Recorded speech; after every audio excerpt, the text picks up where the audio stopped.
पूर्णमदः पूर्णमिदं पूर्णात् पूर्णमुदच्यते पूर्णस्य पूर्णमादाय पूर्णमेवावशिष्यते। ॐ शान्तिः शान्तिः शान्तिः। सच्चिदानन्दरूपाय विश्वोत्पत्त्यादिहेतवे तापत्रय विनाशाय श्रीकृष्णाय वयं नुमः। ॐ शान्तिः शान्तिः शान्तिः। समादरणीय भक्त सज्जन श्रोता महानुभावहरू,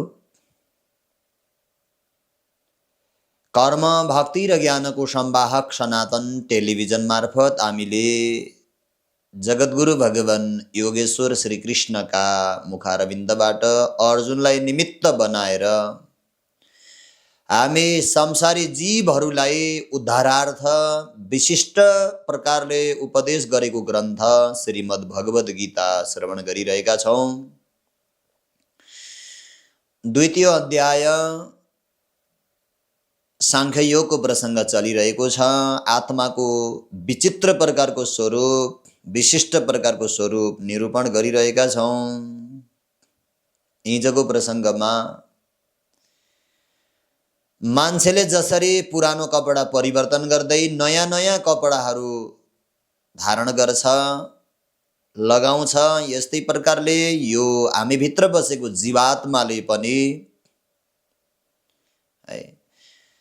आफ्नो कर्म अनुकूल विविध प्रकारका शरीरहरू परिवर्तन गर्दै देहान्तर प्राप्त गर्दछ। अनेकौं जन्मसम्म आफ्ना शरीरहरू परिवर्तन गर्दछ। यो कुरा ज्ञानीहरूले जान्दछन् भनेर बताइयो। यही प्रसङ्गमा यो आत्मालाई कुनै शस्त्र अस्त्रले पनि छेदन गर्न सक्दैन, आगोले जलाउन पनि सक्दैन, पानीले गलाउन पनि सक्दैन र वायुले हावाले सुकाउन पनि सक्दैन। यो प्रसङ्ग चलिरहेको थियो। सोही प्रसङ्गमा आधारित भएर अर्को उपदेश दिनुहुन्छ। अच्छेद्यो यमदायो यम अक्लेद्यो स्वस्य एव च नित्यः सर्वगतः स्थाणुरचलो यम सनातनः। के भन्नुभयो? अच्छेद्यो यमदाह्यो यमक्लेद्यो स्वस्य एव च। अन्वय गरौँ यसको। अयम आत्मा अच्छेद्य, अच्छेद्य स्वरूप। अयम अदाह्यः अक्लेद्यः अस्वस्य च। अयम नित्यः सर्वगतः स्थाणुः अचलः अयम सनातनः। आत्माकै स्वरूप अझै प्रश्न पारिरहनु भएको छ। किनकि हामीले आत्मालाई नजानेर नै यो संसारमा भड्किरहेका छौँ। पटक पटक उपदेश दिनु पर्दछ। यहाँ बताउनु भयो अयम अच्छेद्य, यो आत्मा अच्छेद्य छ, कसैले छेदन गर्न सक्दैन, टुक्र्याउन सक्दैन। यो आत्मा अदाह्य भनेको जलाउन सकिँदैन यो आत्मालाई। यद्यपि अगाडि आइसक्यो हेर्नुहोस् त, नैनम दहति पावक, आगोद्वारा जल्दैन भनेर आयो, फेरि पनि आइरहेको छ। किन होला भन्दा आत्माको विषयमा जति सुने पनि कमी हुन्छ हजुरहरू। र यो श्रवणबाटै यसलाई मननमा उतार्ने र निधिध्यासन गर्दै बोध गर्ने हुनाले पटक पटक सुन्नुपर्छ। एकपटक सुनेर पुग्दैन। यसैले पुनरुक्ति दोष भन्दा पनि भगवानले यो फेरि अझ प्रष्ट पार्न अर्जुनलाई उपदेश दिनुभएको हुनाले अच्छेद्य, कुनै शस्त्र अस्त्रद्वारा यसलाई छेदन गर्न सकिँदैन। काट्नेवाला यस्तो चिज आत्मा होइन। किन यसको कुनै शरीर छैन आत्माको, यो देखिँदैन। यस्तो देखिँदा पनि नदेखिने शरीर पनि नभएकोलाई अब केले काट्न सकिन्छ र? सम्भव छैन हजुरहरू। बिजुलीको करेन्ट जस्तो, बिजुलीको तारभित्र करेन्ट रहेको हुन्छ, अब करेन्टलाई काट्न सकिन्छ? सकिँदैन। होला ऊ जाने मार्ग अलिकति अवरुद्ध होला, अब तार काटिदियो भने, तर काट्ने केलाई हो? तारलाई हो नि, बाहिरको चिजलाई। यसैले केहीद्वारा प्रहार भयो, दुर्घटना भयो नि के को हुन्छ? शरीरको हुन्छ। त्यहाँ जसरी तारको चाहिँ छेदन प्रक्रिया हुन्छ, यहाँ पनि शरीरको हुन सक्छ, परन्तु करेन्टमा कुनै हानि छैन। उपाधि भयो, करेन्ट जान्छ, भएन त्यहीसम्म पुग्छ, उसलाई के प्रयोजन? आत्मा त अब सबैतिर पुगेको छ, व्यापक छ। उपाधि भयो भने त्यहाँ रहेछ भन्ने जस्तो आभास गराइदिन्छ, उपाधि भएन भने पनि आफू छँदैछ, अनुभूति मात्रै व्यक्तिले गर्दैन होला, त्यो अलग कुरा हो। आत्मामा कुनै हानि छैन। अब यसैले काटिने चिज के हुन्छ? त्यहाँ जसरी तारलाई हो काटिने, करेन्टलाई केही गर्न सकिँदैन। यसै गरी शरीर आदिमा यी छेदन आदि क्रियाहरू अस्त्र शस्त्रद्वारा छेदन गर्ने, नाश गर्ने शरीर आदिमा हुन्छ, आत्मामा हुन सक्दैन। यो कुरा बुझ्नु पर्यो। दृश्य नभएको हुनाले, कुनै शरीर पनि नभएको हुनाले। यसै गरी अदाह्य भनेर आयो, जलाउन नै सकिँदैन। जलाउने त देखिने चिजलाई नै हो। दाउरा जल्छन्, शरीर जल्छन्, कहीँ आग लागि भयो भने घर जल्छन्, अनि केही सामानहरू जल्लान्। अब जो देखिँदै देखिन्न, अदृश्य भएर निर्गुण भएर पनि जो अस्तित्वमा छ, त्यसलाई के जलाउनु? यसैले यो जल्न सक्दैन, कुनै आगोद्वारा जलाउन सकिँदैन, कुनै बन्दुक आदिद्वारा, गोली आदिद्वारा, केहीद्वारा पनि त्यसलाई मार्न सकिँदैन। अदाह्य स्वरूप छ। यसै गरेर यो कस्तो छ? यहाँ आयो अक्लेद्य, कुनै पानीद्वारा यसलाई गलाउन पनि सकिँदैन, जल आदिद्वारा। अब पानीले गलाउने पनि त बाहिर देखिने चिजलाई न हो।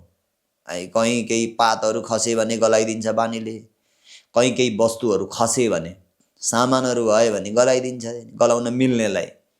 अब प्लास्टिकलाई गलाउन सक्दैन, मिल्ने चिजलाई उसले जलाइदिरहेको हुन्छ, गलाइरहेको हुन्छ पानीले। अब आत्मा दृश्य पनि छैन, सशरीर पनि छैन, केलाई गलाउने त? जलले। यसैले जलद्वारा पनि त्यो अक्लेद्य, गलाउन सकिने खालको छैन। यो कुरा बुझ्नु पर्दछ। अनि अस्वस्य एवच, अस्वस्य भनेकोलाई सोच्न पनि सकिँदैन कि। कहीँ लुगा धोएर माथि राखिदियो, कहीँ धुपमा माथि सुकायो कतै भने, घाम लाएनन् भने के गर्छ? हावाले सुकाउँछ नि हजुरहरू, अथवा तेजले सुकाउँछ नि, सूर्यप्रकाशले। अब यो आत्मालाई केही सुकाउ लागि सम्भव छैन, सम्भवै छैन। कसैले यसलाई सुकाउन पनि सक्दैन, होइन? सुकाएर कतै मर्छ कि? मर्दैन, सबै प्रष्ट पार्नुभयो। यसैले हे अर्जुन, अच्छेद्यो यमदाह्यो यमक्लेद्यो स्वस्य एवच। यो आत्मा यस्तो छ कि कुनै पनि शस्त्र अस्त्रद्वारा छेदन हुन सक्दैन, कुनै आगो आदिद्वारा पनि यसलाई जलाउन सकिँदैन, पानी आदिले गलाउन सकिँदैन, र हावा सूर्यप्रकाश आदिले यसलाई सोच्न पनि सक्दैन, मतलब सुक्का गर्न पनि सक्दैन। किन? अवयवबाट रहित छ, दृश्यबाट रहित छ, सशरीरबाट रहित छ, अशरीरी स्वरूप, अविनाशी स्वरूप भएको हुनाले यी प्रक्रियाहरू आत्मामा हुन सक्दैनन्। त कस्तो छ त आत्मा? अझै प्रश्न पार्नु। नित्यः सर्वगतः स्थाणुरचलोऽयं सनातनः। कारण हो यो बताउनु भएको। किन त भन्दा नित्य स्वरूप छ यो हजुरहरू। नित्य भएको कारणले गर्दा नै यो सर्वगत छ, सबैतिर पुगेको छ। नित्य वस्तु त सबैतिर पुग्छ, अनित्य वस्तु त कहाँ पुग्छ? पुग्दैन। अनित्य घैँटो जुन घट हुन्छ, घैँटो पुग्छ त सबैतिर पुग्दैन, कहीँ अभाव हुन्छ। भान्सामा घैँटो राखेको छ, घरभरि हुन्छ त? हुँदैन। तर घैँटोभित्रको खाली आकाश सबैतिर हुन्छ है। हुन त नित्य होइन, तर घैँटोलाई लिँदा, दृष्टान्तको रूपमा लिँदा चाहिँ घैँटो भन्दा त आकाश नित्य हो। ब्रह्मको सत्तामा अनित्य होला, तर नित्य हो त्यहाँ दृष्टान्तमा। त्यसैले त्यो आकाश नित्य आकाश व्याप्त भयो सबैतिर। घटरूप उपाधि नष्ट हुँदा यो सबैतिर पुग्दैन, किनकि अनित्य छ। यसमै प्रागभाव, प्रध्वंसाभाव आदि विद्यमान छन्, नबन्दै यो छँदै थिएन, नष्ट भएपछि पनि यो छैन। यसले अनित्य हो। पहिला जो थिएन है, पछि पनि जो रहँदैन र बिचमा देखिएको छ, त्यही त हजुरहरू अनित्य हो। त्यही त अनित्य हो। शरीर पनि हेर्ने भने त्यस्तै छ नि त। पहिला थिएन, पछि किञ्चित समयपछि आमाको गर्भमा आयो, जन्मियो, हुर्कियो, यो शरीर लिएर पछि फेरि नष्ट भयो। पहिला पनि नभएको, पछि पनि नहुने, तर बिचमा देखिएको मात्रै जुन छ यो चाहिँ के हो? अनित्य हजुरहरू।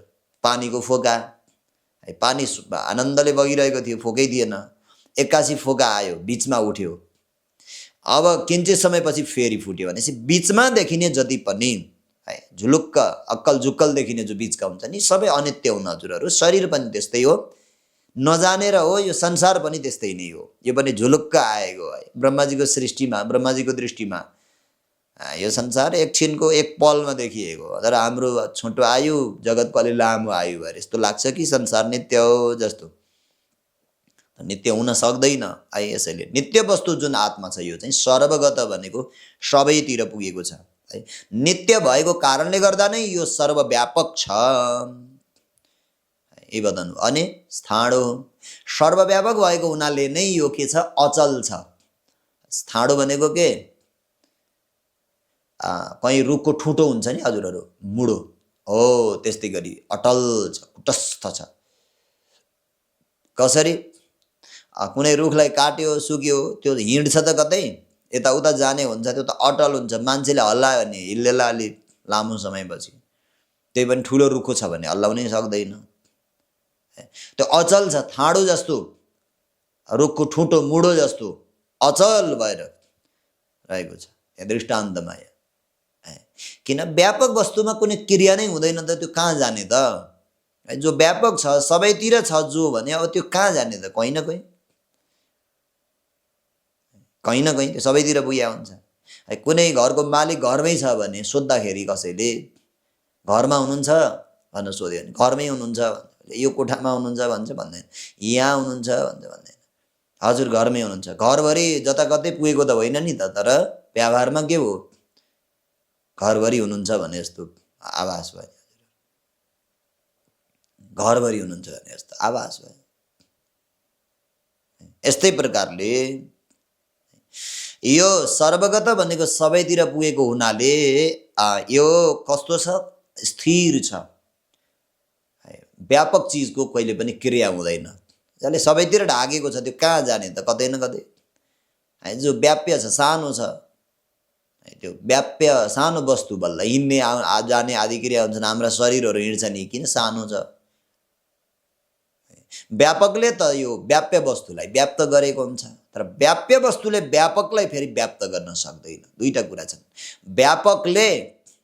व्यापक ब्रह्मले व्याप्य यो जगतलाई व्याप्त गर्छ, ढाक्छ।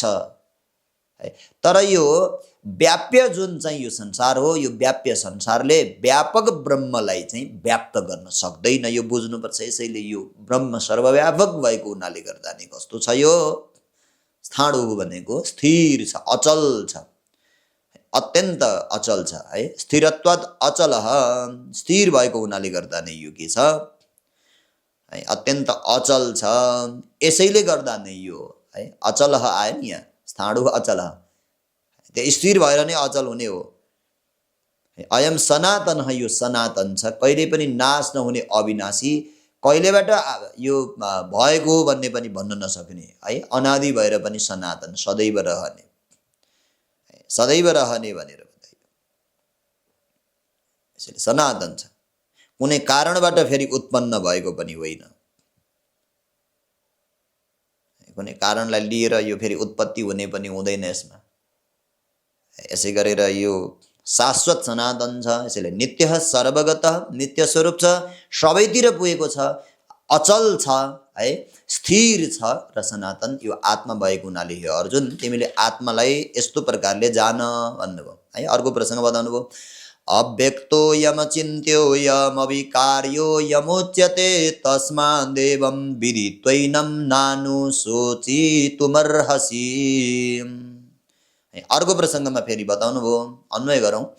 अयम आत्मा अव्यक्तः, अयम अचिन्त्यः, अयम अविकार्यः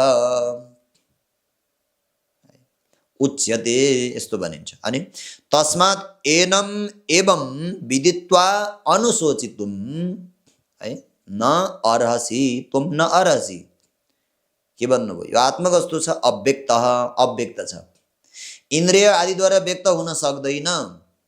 यो आत्मा बुद्धि आदि सम्पूर्ण करणहरूको विषय हुन सक्दैन, इन्द्रियद्वारा पनि जान्न सकिँदैन, बुद्धिद्वारा पनि जान्न सकिँदैन।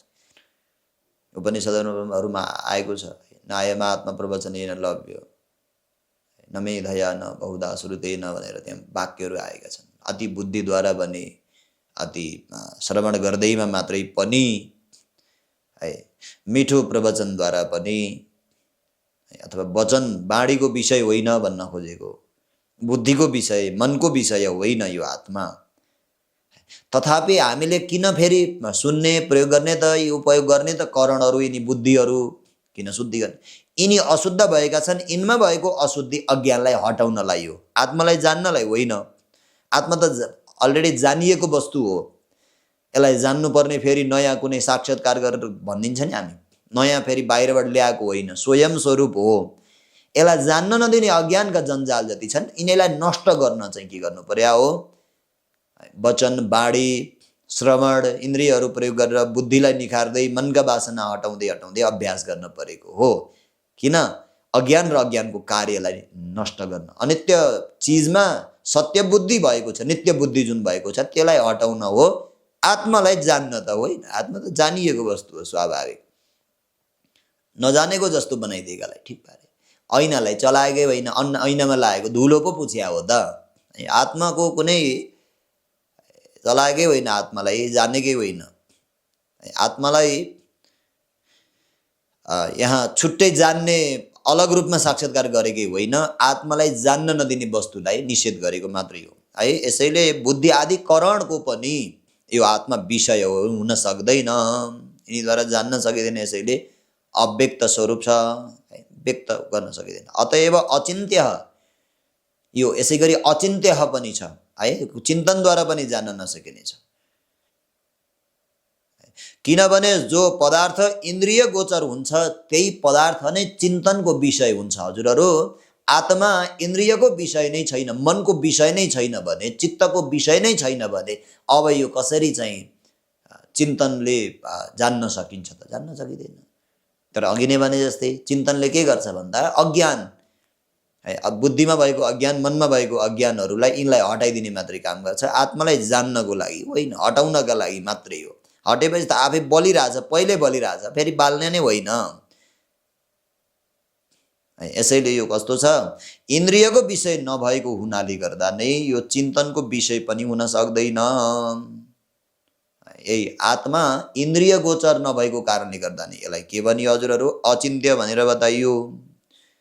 अर्को शब्द यसै गरी आएको छ, अयम अविकार्य, विकार छैन आत्मामा। परिवर्तनशीलमा विकार हुन्छ, शरीरमा विकार छ हजुरहरू, शरीरमा विकार छ नि। हामीले कति राम्रो शुद्ध भोजन ग्रहण गर्छौँ, त्यो मल बनेर जान्छ, कति विकार छ हेर्नुहोस् त। यी भोजनमै, भोजनलाई नै कति विकार बनाइदिन्छ। पृथ्वीको तत्त्वको मात्रा जहाँ जहाँ छ त्यो सबै विकार छ। पञ्चतत्त्वको मात्रा भएको हरेक वस्तुमा विकार छ हजुरहरू। पञ्चतत्त्वको विषय पनि होइन, पञ्चतत्त्वबाट बनेको पनि होइन, है, पञ्चमहाभूतबाट बनेको पनि होइन आत्मा, है, अवयव रहितत्वाद, है, आत्मा विकारी हुन सक्दैन, विकार हुन सक्दैन। जस्तै दुधलाई विकार बनाएर दही बनाइन्छ, त्यहाँ दहीको जोडन केही राखिदियो भने त्यो के हुन्छ? त्यो दही बन्छ, दूध फाट्छ क्या हजुर, फाटेरै बनिया हो त्यहाँ। अब साइन्सले त कता कता नदेखिने किराहरू नै हुन्छ भन्छ, कति विकार हुन्छ।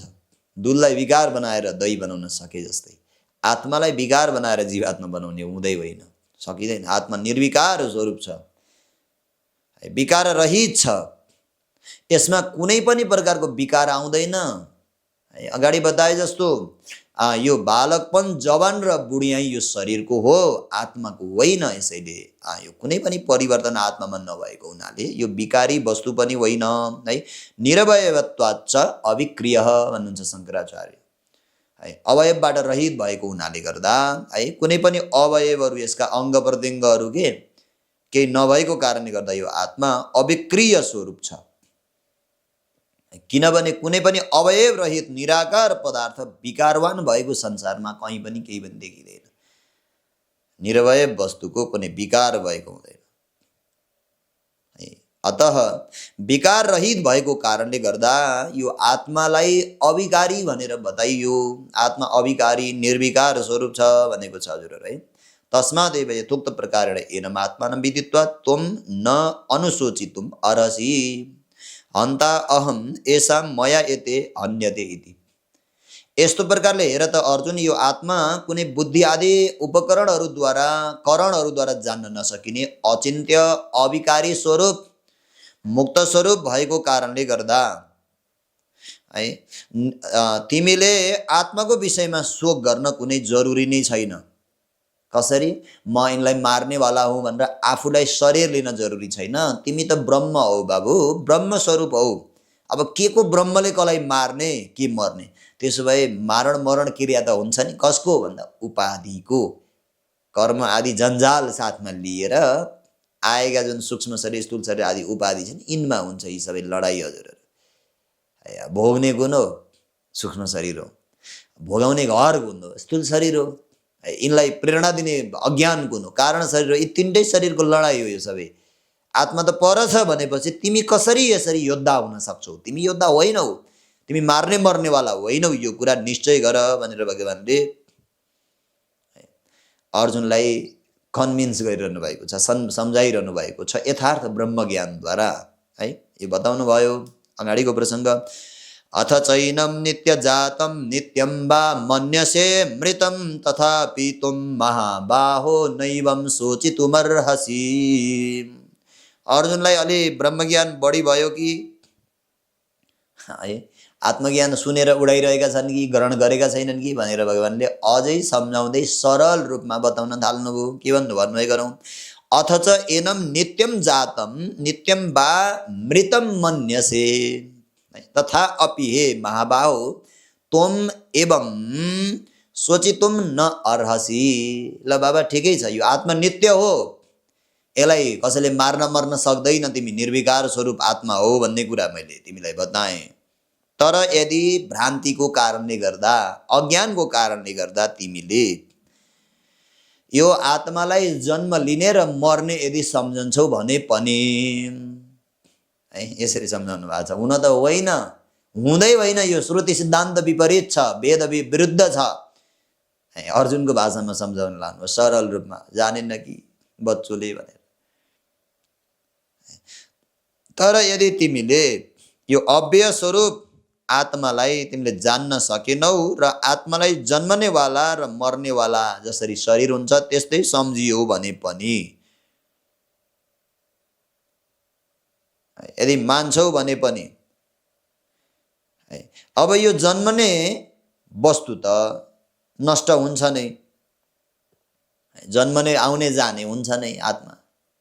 अब जन्मने मर्ने विषयको सवालमा तिमीले किन चिन्ता लिन्छौ? यो हुन्छ नै भने मृत्युलाई सोचेर तिमीले शोक गर्न हेर बाबु उचित नै छैन भन्नुहुन्छ।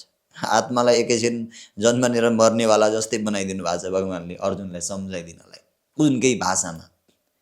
प्रथम कुरा त हुँदै होइन, आत्माको जन्म मरण हुँदै हुँदैन। तर तिमीले यदि आफ्नो शरीर जस्तै जन्मने मर्नेवाला सम्झिन्छौ भने पनि हेर त यी शरीर कसका रहेर यी सबै जलिरहेका छन्। विश्व प्रपञ्चमा अहिले कोही जन्मिरहेको छ, हाँसिरहेका छन्, कहीँ शरीर जलिरहेको छ, मरिरहेका छन्। जन्मने र मर्ने प्रक्रिया त चलिरहेको छ। यही संसारमा पनि हामीहरूले हेर्दा हजुरहरू कोही जन्मिरहेको छ, कोही मरिरहेको छ, कोही हाँसिरहेको छ, कोही रोइरहेको छ, अनेक छ नि त। तर त्यो जन्मेको शरीर पनि मर्छ नै निश्चित छ। अब मर्ने विषयको सवालमा तिमीले किन चिन्ता लिएका छौ त? तिमीले यस प्रकारले शोक गर्नु उचित छैन, किनभने जन्मनेवाला वस्तुको मृत्यु हुन्छ नै, निश्चित रूपमा है मृत्यु हुन्छ नै। यिनीहरू अवश्यम्भावी हुन्, अवश्यम्भावी वस्तुको विषयमा अब तिमीले चिन्ता लिन जरुरी छैन, मर्छन् नै। अब पछि मर्ने नै हो, कम्तीमा अहिले तिमी लडेर युद्धमा होमिएर अधर्मको विरुद्धमा लड्यौ भने पनि त तिम्रो कीर्ति हुन्छ नि अर्जुन भनेर फकाउनु पछाडि आउँदैछ। यो ठुलो कीर्ति हुन्छ।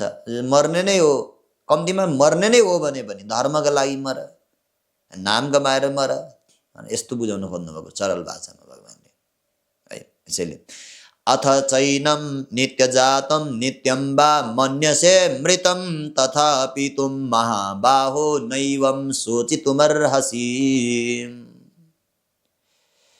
ए बाबु अर्जुन, प्रथम कुरा त आत्माको जन्म मरण आदि कुनै पनि क्रिया छँदै छैन, यो अजह अजन्मा स्वरूप छ। तथापि तिमीले यदि शरीर जस्तै गरी यो आत्मा पनि जन्मन्छ बढ्छ मर्छ आदि सोचेका छौ भने, अझै पनि यही मानिरहेका छौ भने, मैले यति धेरै साङ्ख्य योगका प्रमाणहरूद्वारा ब्रह्मज्ञान दिँदा दिँदै पनि तिम्रो बुद्धिमा अझै भ्रम निवृत्त भएको छैन र म जन्मने मर्नेवाला हुँ भन्ने सम्झिन्छौ भने, आत्मालाई जन्मने मर्नेवाला सम्झन्छौ भने पनि हेर, जन्मने वस्तु त मर्छ नै है। यो विश्व प्रपञ्चमा पनि अनेक प्रकारका शरीरहरू कहीँ जन्मिरहेका छन्, खुसी छ, कहीँ मरिरहेका छन्, दुखी भइरहेका छन्।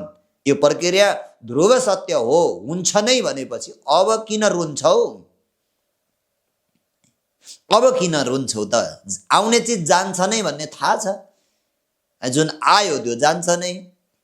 तिम्रा हजुरबुवा पिता सारा गए हे अर्जुन, है, अन्य सारा गए है, तिम्रै वंशका कयौँ गए, परीक्षित जस्ता व्यक्ति पनि गए, छोटो उमेरमै जानु पर्यो। शरीरको दृष्टिले हेर्दा यी सबै जान्छन् नै भने अब जाने विषयको चिजमा तिमीले रोक्न सक्दैनौ भने किन रोइरहेका छौ त? जान्छ नै। त्यसैले तिमी धर्मयुद्धको निमित्त तयार हुनुपर्छ। ए बाबु, यो हामी कुनै शरीरलाई लिएर लडेका छैनौँ, हामी कुनै कर्ता बनेर लडेका छैनौँ, हामी कुनै लडाइँ गर्ने कर्ता भोक्ता बनेर लडेका होइनौँ। यो केवल जगत हितका निमित्त यी कर्महरू हुन्छन् हेर बाबु। यसैले मर्ने विषयमा तिमीले चिन्ता लिन जरुरी छैन, आउने चिज जान्छ नै भनेपछि। धन्यवाद। प्रथम कुरा त यो बुझ तिमीले कि आत्मा जन्मने हुँदै होइन। यो उपनिषदहरू ज्ञानीहरूले कसैले पनि यसलाई स्वीकार्दैनन्। मान्यौ भने पनि बाबु, जन्मने र मर्ने विषयका है सवालमा तिमीले चिन्ता लिनुपर्ने कुनै जरुरी छैन, किनभने यो ध्रुव सत्य हो, हुन्छ नै, आउने चिज जान्छ। हामीलाई पनि हजुरहरू संसार रूपी यो परिवार, समाज, प्रतिष्ठा, यी सबै चिज, लौकिक कर्म, कुनै आध्यात्मिक कर्म, हरेक कर्म जुनसुकै हामी गरौँ, यिनमा कुनै पनि प्रकारको मोह हुन हुँदैन, किनभने आउने जाने प्रक्रिया हुने नि जान्छन् नै। किञ्चित समय यी जाँदैनन् कि जस्तो लागेर हामी मोहग्रस्त हुन्छौँ अनि भड्किन्छौँ, दुःख पाउँछौँ। अटल बुद्धिद्वारा ब्रह्म विषयक नित्य वस्तुलाई नित्य रूपमा दृढ निश्चय गरेको बुद्धि साथमा लिएर आफू हर बखत शरीर जान्छ भन्ने निश्चयमा हुँदै अनित्य शरीरप्रतिको आसक्त छोड्नुपर्छ। यसले नै वास्तविक सुखको हामीलाई बोध गराइदिन्छ है। आज सबैले मृत्यु बिर्सेका छन्, यसैले कुकर्ममा लिप्त छन्। यदि मृत्युलाई स्मरण गर्ने हो शरीरको भने कोही पनि कुकर्म गर्थेन होला। कुकर्म गर्ने यसैले कुबुद्धि आयो भने मृत्यु सम्झनु, त्यो व्यक्तिले कुकर्मबाट ऊ चाहिँ बच्दछ है। यसरी भगवानले आजको प्रसङ्गमा अर्जुनलाई, हे बाबु अर्जुन, यो आत्मा कुनै शस्त्र अस्त्रद्वारा छेदन हुँदैन, आगोद्वारा जल्दैन, पानीद्वारा यो गल्दैन है, र कुनै हावाद्वारा सोच्न सकिँदैन, सुकाउन सकिँदैन भन्ने प्रसङ्ग दुई पटक पनि दिनु पर्यो यो अध्यायमा, किनभने आत्मविषयक ज्ञान एकदम गहन छ, सुनिरहनुपर्छ है। यो नित्य सबैतिर पुगेको है, एकदमै स्थिर अचल स्वरूप सनातन यो आत्मा अव्यक्त, अचिन्त्य, अविकारी है छ। त्यसैले तिमीले अनावश्यक सुख नगर। यसलाई तिमीले अनित्य मान्यौ भने पनि यदि अज्ञानवश आउने जानेको मृत्यु हुन्छ, यसैले चिन्ता नगर भन्ने प्रसङ्ग आजको यो स्वाध्यायमा भगवानले अर्जुनलाई दिनुभएको छ। अस्तु, ओम।